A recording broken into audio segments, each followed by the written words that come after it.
अरे भाग्यवान, मेरे जूते कहाँ जाने में देर हो रही है। तभी मालती कमरे में आती है। ये रहे आपकी जूते। मैं इन्हें साफ करने के लिए ले गई थी। अरे वाह, तुम कितनी समझदार हो, मेरे बिना कुछ कहे ही। तभी मालती झिझकते हुए रमेश से कहती है, सुनिए जी, आपसे एक बात कहूँ, बुरा तो नहीं मानेंगे ना?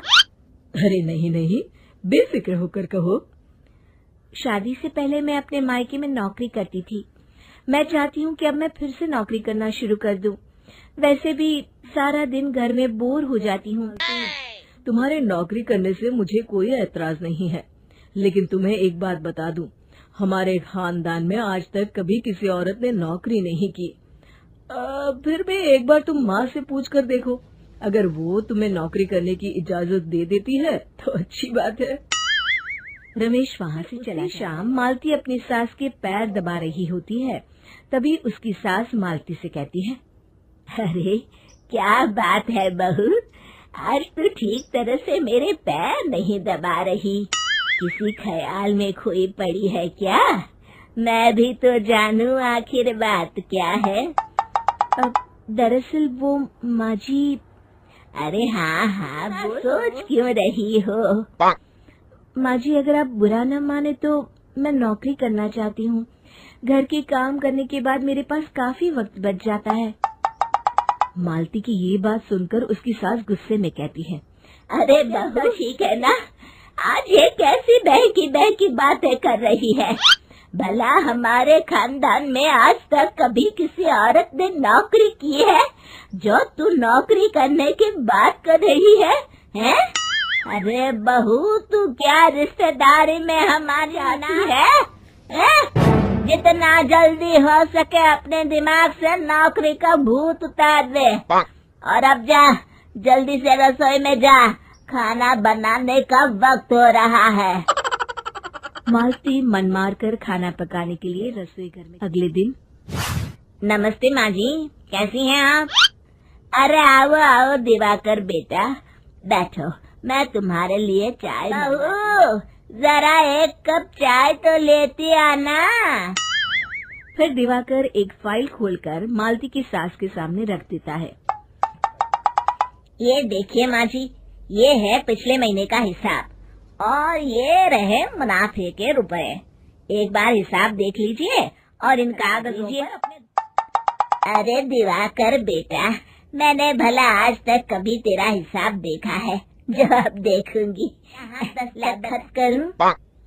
तभी मालती चाय लेकर वहाँ आ जाती है और अपनी सास को बिना कागजातों को पढ़े इस तरह लापरवाही से दस्तखत करते हुए देखकर हैरान रह जाती है। अच्छा माँ जी, अब मैं चलता हूँ, फैक्ट्री में बहुत काम है।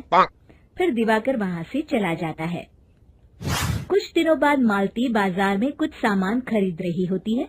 तभी एक बूढ़ा आदमी उसे आवाज देता है, अरे मालती बेटी, कैसी हो? मुझे पहचाना? मैं तुम्हारी कंपनी में मुनीम का काम करता हूँ। मैं आपको बिल्कुल पहचानती हूँ। कहिए, कैसे हैं आप?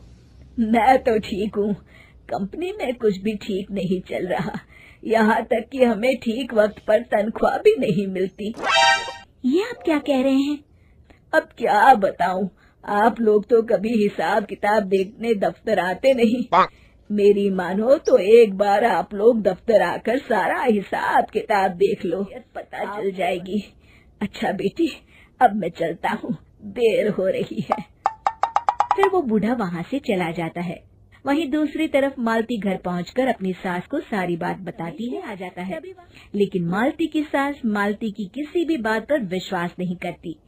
तभी रमेश कहता है, अरे माँ, बिना आग के कभी धुआं नहीं उठता। जब मालती इतना कह रही है तो हमें एक बार दफ्तर चलकर देख लेना चाहिए। वैसे भी हम लोग काफी दिन से अपने दफ्तर नहीं गए हैं। इस तरह किसी एक आदमी के भरोसे काम नहीं लगता। अगले दिन वे सभी अपने दफ्तर पहुंचते हैं और सीधे दिवाकर के कैबिन में जाते हैं। अचानक सबको एक साथ देखकर दिवाकर चौंक जाता है। आप सब लोग अचानक यहाँ कैसे आ गए? अगर कुछ काम था तो मुझे एक फोन कर दिया होता, मैं आपके घर आ जाता। तभी मालती की सास कहती है, अरे दिवाकर बेटा, आज मैं आई हूँ, जरा मुझे पिछले 6 महीनों का हिसाब दिखाना तो बेटा। दिवाकर घबराते हुए हिसाब की फाइल मालती की सास को देता है। मालती की सास फाइल लेकर मालती को देती है और कहती है, ले बहू, देख ले हिसाब। मालती फाइल को बड़े गौर से देखती है और अगले ही पल उसे आ जाती है। वो अपनी सास से कहती है, माँ जी, मुनीम चाचा बिल्कुल सही कह रहे थे। हमारी कंपनी में पिछले 6 महीनों में जितना मुनाफा हुआ है, हमें उसका आधा पैसा भी नहीं मिला। यूँ समझ लीजिए कि 1 रुपये में सिर्फ चवन्नी ही हमारे हाथों में आई है। मालती की बातें सुनकर मालती की सास गुस्से से दिवाकर को पूछती है, क्यों दिवाकर कह रही है वो सच है? दिवाकर समझ जाता है आज उसका भांडा फूट चुका है। वो गिड़गिड़ाते हुए कहता है, मुझे माफ कर दीजिए माँ जी, मैं पैसों के लालच में अंधा हो गया था। अरे वाह दिवाकर, तू तो 1 नंबर का चोर निकला। इतने दिनों से मैं तुझ पर आंख बंद करके और तू मुझे ही चुना लगाता रहा। अभी के अभी निकल यहाँ से और दोबारा अपनी शक्ल मत दिखाना। दिवाकर वहाँ से भाग जाता है। मालती की सास मालती को शाबाशी देते हुए कहती है, बहू, आज मैं समझ गई कि पढ़ाई लिखाई हमारी जिंदगी में कितनी जरूरी है। मैं बहुत किस्मत वाली हूँ जो मुझे तुझ जैसी बहू मिली है। शिक्षा, पढ़ाई लिखाई का इस्तेमाल सही जगह करके हम दुनिया में बहुत कुछ बदल सकते हैं। अरे भाग्यवान, मेरे जूते कहाँ जाने में देर हो रही है। तभी मालती कमरे में आती है। ये रहे आपकी जूते, मैं इन्हें साफ करने के लिए ले गई थी।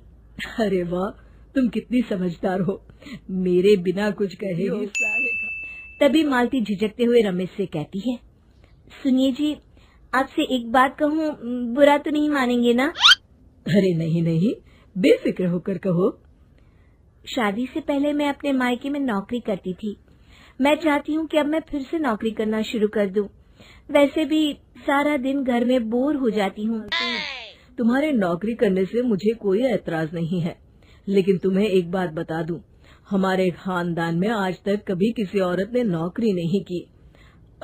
फिर भी एक बार तुम माँ से पूछ कर देखो, अगर वो तुम्हें नौकरी करने की इजाजत दे देती है तो अच्छी बात है। रमेश वहाँ से चला। शाम मालती अपनी सास के पैर दबा रही होती है। तभी उसकी सास मालती से कहती है, अरे क्या बात है बहू, आज तो ठीक तरह से मेरे पैर नहीं दबा रही। किसी ख्याल में खोई पड़ी है क्या? मैं भी तो जानूं आखिर बात क्या है। दरअसल वो माँ जी। अरे हाँ, वो सोच क्यों रही हो? माँ जी, अगर आप बुरा न माने तो मैं नौकरी करना चाहती हूँ। घर के काम करने के बाद मेरे पास काफी वक्त बच जाता है।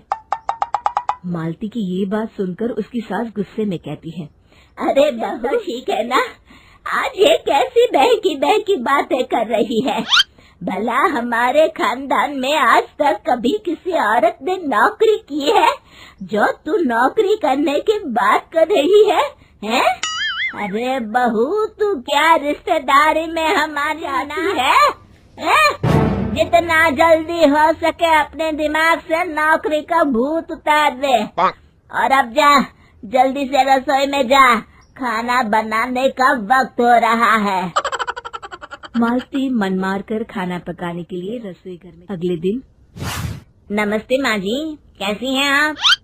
अरे आओ आओ दिवाकर बेटा, बैठो, मैं तुम्हारे लिए चाय। बहू, जरा 1 कप चाय तो लेती आना।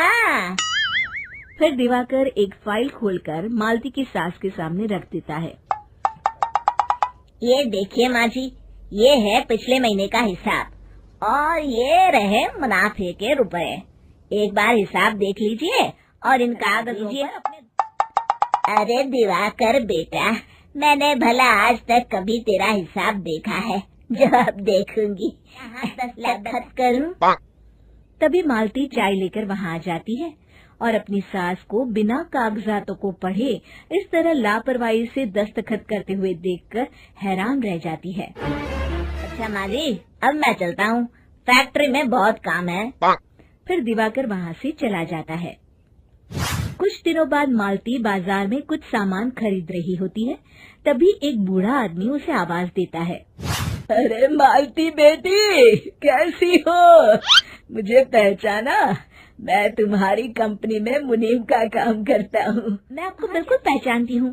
कहिए, कैसे हैं आप? मैं तो ठीक हूँ। कंपनी में कुछ भी ठीक नहीं चल रहा, यहाँ तक कि हमें ठीक वक्त पर तनख्वाह भी नहीं मिलती। ये आप क्या कह रहे हैं? अब क्या बताऊँ, आप लोग तो कभी हिसाब किताब देखने दफ्तर आते नहीं। मेरी मानो तो एक बार आप लोग दफ्तर आकर सारा हिसाब किताब देख लो, पता चल जाएगी। अच्छा बेटी, अब मैं चलता हूँ, देर हो रही है।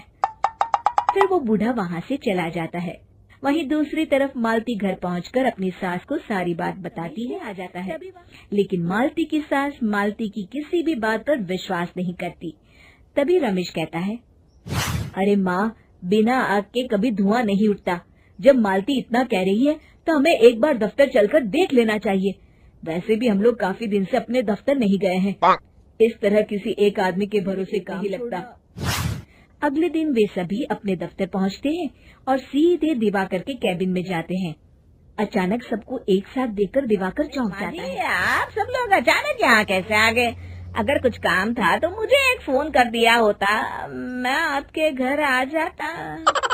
तभी मालती की सास कहती है, अरे दिवाकर बेटा, आज मैं आई हूँ, जरा मुझे पिछले 6 महीनों का हिसाब दिखाना तो बेटा। दिवाकर घबराते हुए हिसाब की फाइल मालती की सास को देता है। मालती की सास फाइल लेकर मालती को देती है और कहती है, ले बहू, देख ले हिसाब। मालती फाइल को बड़े गौर से देखती है और अगले ही पल उसे आ जाती है। वो अपनी सास से कहती है, माँ जी, मुनीम चाचा बिल्कुल सही कह रहे थे। हमारी कंपनी में पिछले 6 महीनों में जितना मुनाफा हुआ है, हमें उसका आधा पैसा भी नहीं मिला। यूँ समझ लीजिए कि 1 रुपये में सिर्फ चवन्नी ही हमारे हाथों में आई है। मालती की बातें सुनकर मालती की सास गुस्से से दिवाकर को पूछती है, क्यों दिवाकर कह रही है वो सच है?